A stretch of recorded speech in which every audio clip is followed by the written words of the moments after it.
Salut les gars, aujourd'hui présentation de mon B8 modifié, donc origine, coque origine, les jantes typiques buggy, pas d'origine, et le voilà maintenant.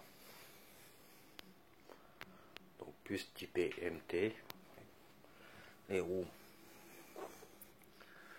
vous voyez l'origine, ce que j'ai monté dessus, ZD Racing, la coque plus typée MT, moi j'aime bien, plus haut, avec une garde au sol beaucoup plus importante, qui permet de faire des puces, des sauts, un petit béquet qui est plus d'origine non plus.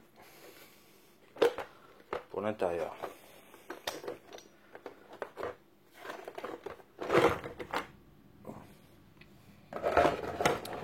l'intérieur, on va dire que le châssis, tout ça, tout d'origine.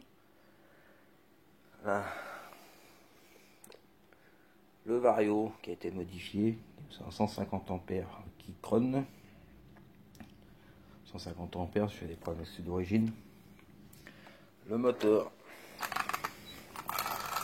lui aussi, là-bas c'est en 2500 kV. Bon, je l'ai changé. Et celui-là, c'est WS Line à 1900 kV. Il prend 6S, le Vario prend 6S. Je tourne régulièrement 4S, 6S. Là, je viens juste de mettre un petit ventilo additionnel. J'ai pas reçu encore toutes les connectiques, donc il n'est pas encore branché. Mais pour assurer le coup, pour être encore plus tranquille, point de vue chauffe. Le reste, tourelle, suspension, tout d'origine, ça va faire 2 ans. Même peut-être un peu plus. Nickel. Je m'en sers tous les jours, tous les 2 jours. Bon, le châssis, un peu râpé, hein. Mais bon, ça sert, hein, c'est un buggy, c'est pas fait pour rester sur l'étagère.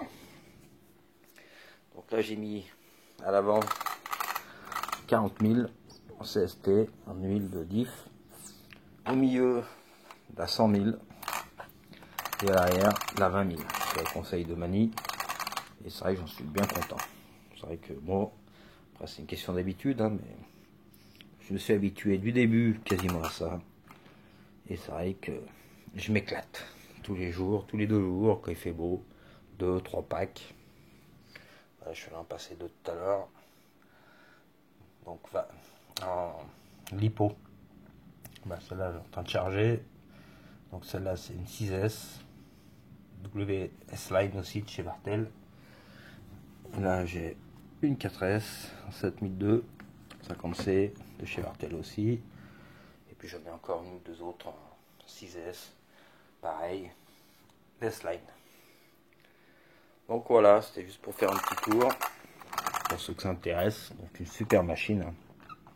Franchement, qualité-prix, rien à dire. Elle en a pris des pelles, et ça tient, pavé, c'est super plaisant. Après, suspension, à l'avant je dois avoir de la 500. Et à l'arrière, j'ai ramolli récemment pour tester, c'est de la 300. Après l'arrière, peut-être je vais redurcir un peu, ou ramollir, je sais pas. Je vais voir. Donc ça, c'est une clampe 42 qui se monte, qu'on trouve un peu de partout, hein.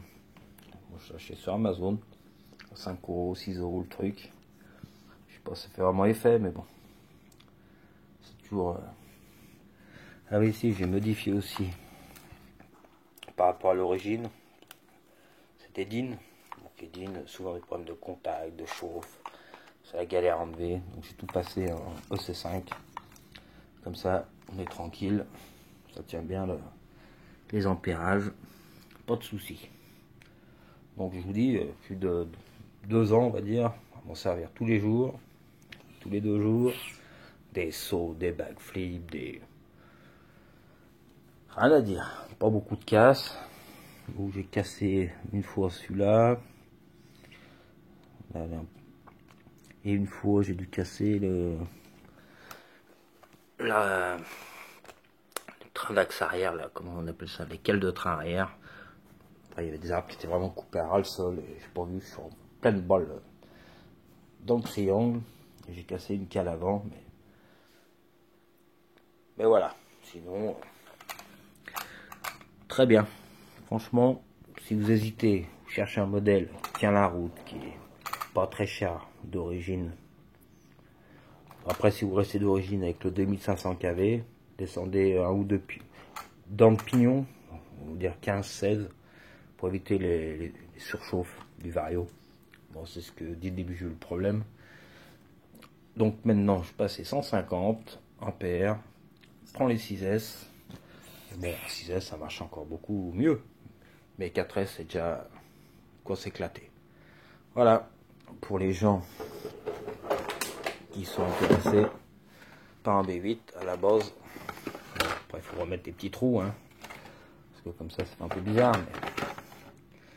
Mais c'est vrai que la gueule d'origine, elle est sympa aussi. Voilà, ça,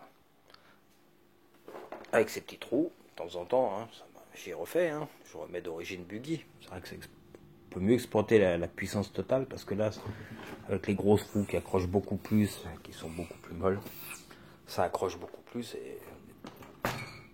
mais beaucoup plus en wheeling, je peux moins passer vraiment la puissance au sol, mais c'est pas le même délire, quoi. Mais j'aime bien les deux, mais je préfère en MT, on va dire. C'est peut-être moins efficace, mais c'est beaucoup plus amusant. Faire des backflips, des front flips. C'est la carreau, pareil, je l'ai acheté à 20 € manière. Et ça donne un beau résultat quand même. Moi j'aime bien. Voilà les gars, pour ceux qui veulent acheter un B8, n'hésitez plus, passez à l'action et puis roulez bien. Ciao.